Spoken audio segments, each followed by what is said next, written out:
चांगलं पाहतो, बरं वाटतं. जिथे मतदान वाढेल तसं मला यशाची खात्री 100%.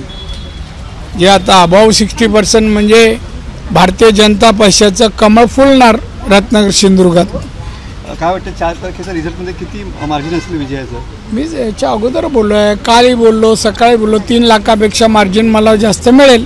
तुम्ही कशी म्हणतात, तुम्ही प्रत्येक घटक पक्षानं चांगलं काम केलं, शाबासकी. हो, मी सगळ्यांचेच म्हणजे मुळात माझे भारतीय जनता पक्षाचे सगळे पदाधिकारी, सगळे नेते मंडळी, त्यामध्ये पालकमंत्री रवी चव्हाण, उदय सामंत, सर्व आमदार, माजी आमदार, जिल्हाध्यक्ष, या सर्वांनी जी मेहनत घेतली आहे, परिश्रम घेतले, त्यामुळेच एवढं टक्के मतदान झालेलं आहे.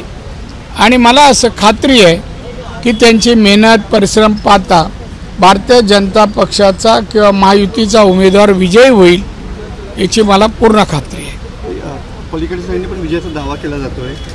असे सगळेच करतात, पडताना पण करतात, ते काही नवीन नाही, आम्ही ऐकतो ना.